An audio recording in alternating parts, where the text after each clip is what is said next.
Hormuz കടലിടുക്കിനെ വീണ്ടും യുദ്ധഭീതിയുടെ നിഴലിലാഴ്ത്തിക്കൊണ്ട് പുറത്തുവന്ന പുതിയ സാറ്റലൈറ്റ് ദൃശ്യങ്ങൾ അന്താരാഷ്ട്ര തലത്തിൽ വൻ ചർച്ചകൾക്ക് വഴിയൊരുക്കിയിരിക്കുകയാണ്.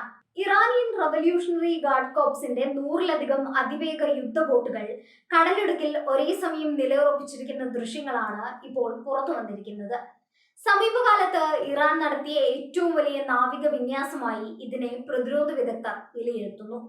ലോകത്തിലെ ഏറ്റവും തന്ത്രപ്രധാനമായ ജലപാതകളിലൊന്നായ ഹോർമൂസിൽ ഇത്തരമൊരു നീക്കം നടന്നത് യാദൃച്ഛികമല്ലെന്ന് നിരീക്ഷകർ കരുതുന്നു. കഴിഞ്ഞ കുറച്ച് ദിവസങ്ങളായി മേഖലയിൽ നിലനിൽക്കുന്ന കടുത്ത സംഘർഷാവസ്ഥയുടെ തുടർച്ചയായാണ് ഈ സൈനിക നീക്കത്തെ കാണുന്നത്. അമേരിക്കയും സഖ്യകക്ഷികളും ഇറാനെതിരെ സമ്മർദ്ദം ശക്തമാക്കുന്നതിനിടെയാണ് ഇറാന്റെ ഈ ശക്തി പ്രകടനം.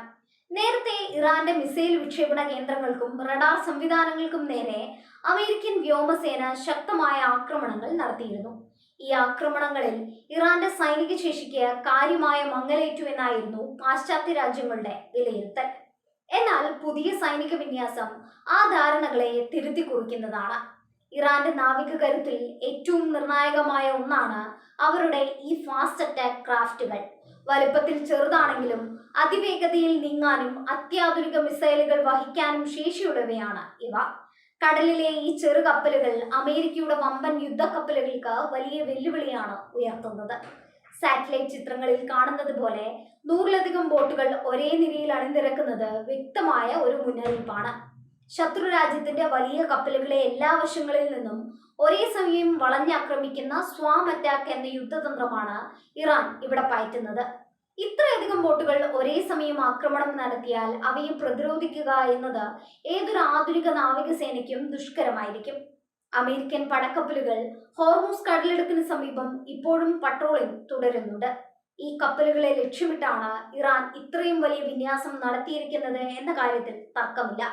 ഓരോ നീക്കവും അതീവ ജാഗ്രതയോടെയാണ് ഇരുവിഭാഗവും നിരീക്ഷിക്കുന്നത്. ഒരു ചെറിയ പിഴവ് പോലും വലിയൊരു യുദ്ധത്തിലേക്ക് നയിച്ചേക്കാം. ഇറാൻ പ്രതിരോധ സംവിധാനങ്ങളെ തകർക്കാൻ ലക്ഷ്യമിട്ടുള്ള സമീപകാലത്തെ US ആക്രമണങ്ങൾ ഇറാന്റെ മനോവീര്യം തകർത്തില്ല എന്ന് ഈ ദൃശ്യങ്ങൾ തെളിയിക്കുന്നു. തങ്ങളുടെ തന്ത്രപ്രധാനമായ സൈനിക ശേഷി ഇപ്പോഴും സുരക്ഷിതമാണെന്ന് ലോകത്തെ കാണിക്കുകയാണ് ടെഹ്റാൻ ഇതിലൂടെ ചെയ്യുന്നത്. പ്രത്യേകിച്ച് ഹോർമൂസ് കടലിടുക്ക് പോലുള്ള ഇടുങ്ങിയ പാതകളിൽ തങ്ങളാണ് കരുത്തരെന്ന് അവർ അവകാശപ്പെടുന്നു.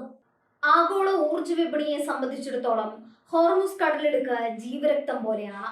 ലോകത്ത് ഉൽപ്പാദിപ്പിക്കപ്പെടുന്ന ക്രൂഡ് ഓയിലിന്റെ വലിയൊരു പങ്കും ഈ കടലിടുക്ക് വഴിയാണ് കടന്നു പോകുന്നത്. ഇവിടെ ഒരു തടസ്സമുണ്ടായാൽ അത് ആഗോള സാമ്പത്തിക വ്യവസ്ഥയെ തന്നെ തകിടം മറിക്കും. അതുകൊണ്ട് തന്നെ ഈ മേഖലയിലെ ഓരോ സൈനിക നീക്കവും ലോകരാജ്യങ്ങൾ ഉത്കണ്ഠയോടെയാണ് നോക്കിക്കാണുന്നത്. ഇറാന്റെ ഈ സ്വാം ഓപ്പറേഷൻ രീതി പണ്ടേയുള്ള അവരുടെ തന്ത്രമാണ്. വമ്പൻ റഡാറുകളുടെ കണ്ണിൽപ്പെടാതെ വേഗത്തിൽ ലക്ഷ്യസ്ഥാനത്തെത്താൻ ഈ ബോട്ടുകൾക്ക് സാധിക്കും. ഇവയിൽ ഘടിപ്പിച്ചിരിക്കുന്ന ആന്റി ഷിപ്പ് മിസൈലുകൾക്ക് വലിയ നാശനഷ്ടങ്ങൾ വരുത്താൻ ശേഷിയുണ്ട്. ഇറാന്റെ ഈ ശേഷിയെ അമേരിക്കൻ നാവികസേന ഒട്ടും നിസ്സാരമായി കാണുന്നില്ല. നിലവിലെ വിന്യാസം ഒരു നേരിട്ടുള്ള യുദ്ധത്തിനുള്ള തയ്യാറെടുപ്പാണോ അതോ വെറും ഒരു മുന്നറിയിപ്പാണോ എന്ന കാര്യത്തിൽ ഇന്നും അവ്യക്തത നിലനിൽക്കുന്നു. എന്നാൽ അമേരിക്കൻ ഉപരോധങ്ങൾക്കും ആക്രമണങ്ങൾക്കും മുന്നിൽ തങ്ങൾ മുട്ടുമടക്കില്ല എന്ന സന്ദേശമാണ് ഇറാൻ നൽകുന്നത്. ഇത് മേഖലയിലെ നയതന്ത്ര ചർച്ചകളെ കൂടുതൽ സങ്കീർണമാക്കും. ഹോർമൂസിലെ ഈ അസാധാരണമായ തിരക്ക് അന്താരാഷ്ട്ര കപ്പൽ ഗതാഗതത്തെയും ആശങ്കയിലാഴ്ത്തിയിട്ടുണ്ട്. വാണിജ്യ കപ്പലുകളുടെ സുരക്ഷ ഉറപ്പാക്കാൻ കൂടുതൽ നാവിക അകമ്പടി ആവശ്യമായി വരുമെന്നാണ് സൂചന. ഇൻഷുറൻസ് നിരക്കുകൾ വർദ്ധിക്കുന്നതും കപ്പൽ കമ്പനികളെ പ്രതിസന്ധിയിലാക്കുന്നുണ്ട്. അമേരിക്കയുടെ ഭാഗത്തു നിന്നും ഇതിനോട് എങ്ങനെയാകും പ്രതികരണം ഉണ്ടാകുക എന്നത് ഉറ്റുനോക്കപ്പെടുന്നു.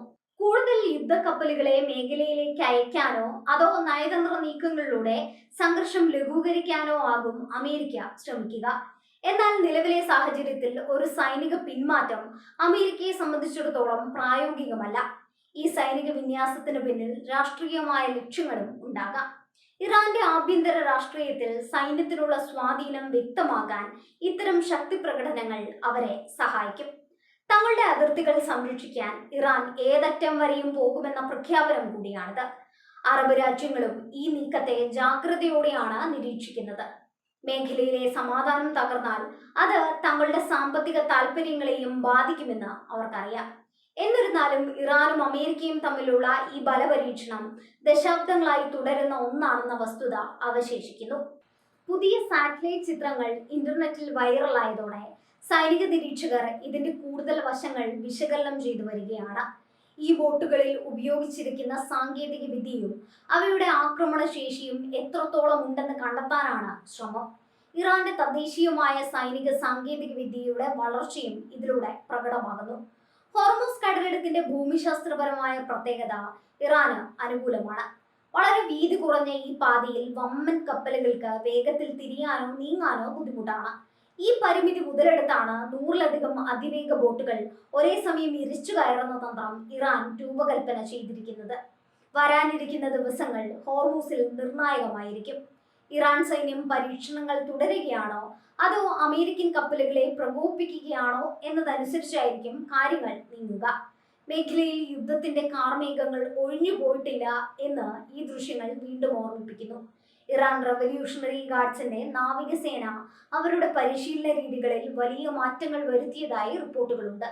കൂടുതൽ ആധുനികമായ ആശയവിനിമയ സംവിധാനങ്ങളും ഏകോപനവും ഇപ്പോൾ ഈ ബോട്ടുകൾക്കിടയിൽ ദൃശ്യമാണ്. ഇത് അപ്രതീക്ഷിതമായ ആക്രമണങ്ങൾ നടത്താൻ അവർക്ക് കരുത്തു നൽകുന്നു. ആഗോള ശക്തികൾ ഈ വിഷയത്തിൽ ഇടപെടണമെന്ന ആവശ്യം ശക്തമാണ്. എന്നാൽ ഇറാന്റെ പരമാധികാരത്തിന്മേലുള്ള കടന്നുകയറ്റമായിട്ടാണ് അവർ അമേരിക്കൻ നീക്കങ്ങളെ കാണുന്നത്. ഈ തർക്കം അവസാനിക്കാത്തിടത്തോളം കാലം ഹോർമൂസ് ഒരു അഗ്നിപർവ്വതമായി തുടരും. ഹോർമൂസ് കടലിടുക്കിലെ പുതിയ സൈനിക വിന്യാസം വെറും ഒരു വാർത്തയല്ല, മറിച്ച് വരാനിരിക്കുന്ന വലിയൊരു കൊടുങ്കാറ്റിന്റെ സൂചനയാണ്. 100-ലധികം യുദ്ധബോട്ടുകൾ കടലിൽ തീർത്ത ഈ മതിൽ അമേരിക്കയ്ക്ക് നൽകുന്ന വെല്ലുവിളി ചില്ലറയല്ല. ലോകം മുഴുവൻ ഇപ്പോൾ ആ ചെറിയ ജലപാതയിലേക്ക് കണ്ണുനട്ടിരിക്കുകയാണ്.